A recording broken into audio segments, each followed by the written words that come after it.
be able to use to all of our advantage? That's a good question. We have one way in the back, and yeah. Thanks, Scott.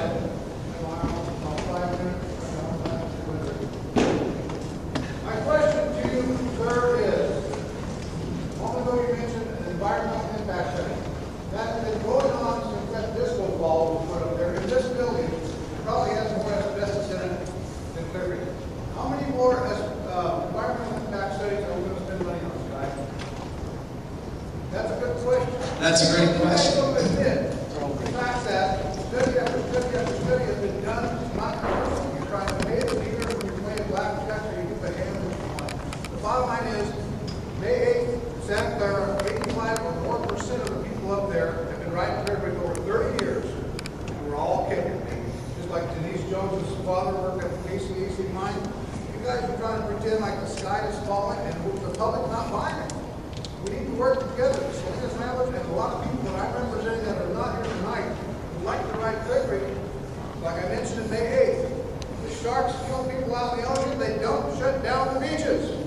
9/11, they blew up the Twin Towers. 9/12, you can show up in New York. I appealed to Rick Cooper personally to open Clearbridge. The last time I spoke, I said, give me liberty or give me death. Tonight I say, open up Clearbridge. It's just a matter of perception.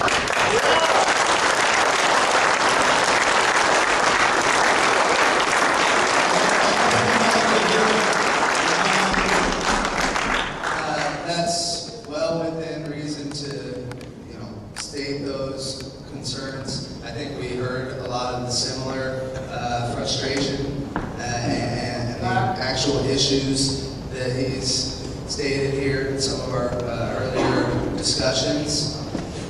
For my own sake, I will hope that everybody can understand that the environmental impact statement is prepared because we have policies. It's the National Environmental Policy Act. It's the way that BLM makes decisions. And they're not a one long 20-year drawn-out EIS, although in some cases it may be, and that's largely because we have a lot of distrust, a lot of our stuff drawn into courts, and this doesn't get us to a decision that everybody will accept in every case. But this is still a process that BLM has to go through, and the process is designed to create public involvement and transparency. So I certainly appreciate and understand the frustrations, but it's what we have to do as an agency to make sure that we have a fair process, that we get towards hopefully a better information, increasing trust and social capital, but understandably these are difficult issues to deal with. And I'm hoping that we can get questions that are really going to get us towards where we want to be and allowing for it. But we did hear a lot of these similar things last week and earlier, and we continue to hear them and have them hopefully drawn out through this process. So please, sir, sit in there. Yeah, Mr. Murphy, I understand you're in a tough situation with having to do this meeting this evening. Hopefully I can yell loud enough you all can hear me. But when I read this about the benefits of collaboration, this whole process has totally circumvented that, and it's going to cause all the things that your very own document says you're trying to avoid. Do you have any response for that? I do in so much as I can try to support the need for temporary management action. This closure is a temporary management action. When we complete the EIS, we will have a decision that replaces the temporary closure. I would like to suggest that if BLM did not take action on release of the report with the information that was presented, there would be pressure on BLM from outside entities to close Clear Creek.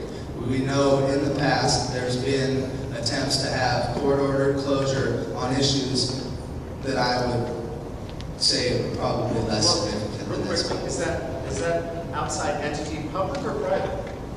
There's Are any you number concerned of about being sued by Sierra Club or something?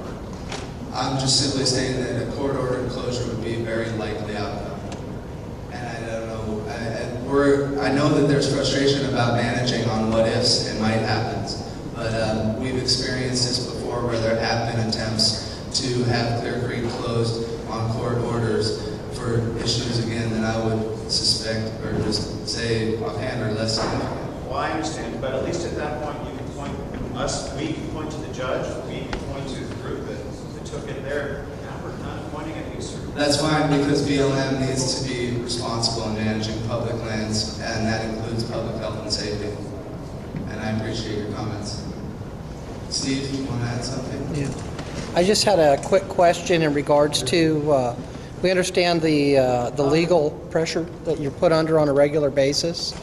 Could you explain to us what groups that is, or the majority, what concerns are constantly suing you guys to where you have to go through all these tedious processes? I mean, I know everybody in this room pretty much, and I know that as the groups that are in this room, it's very rare that an off-road community files a lawsuit. It's very rare.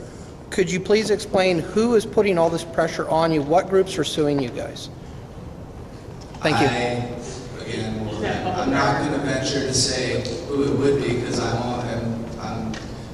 acknowledging this is might happen, but I'm saying it's very likely given the information, and as a federal agency responsible for public land management, it's the appropriate thing for BLM to do in this case. And if BLM didn't, I'm guessing as Sky Murphy that somebody else would, but I don't know who that would be. I just, based on my experience in this area, it would be very easy for a judge to come to the same conclusion that BLM did. Only it's BLM's responsibility to deal with these issues, so we would rather take it on our shoulders than passing the buck to some judge in San Jose who has no idea about Clear Creek or the people who are involved. Yeah. What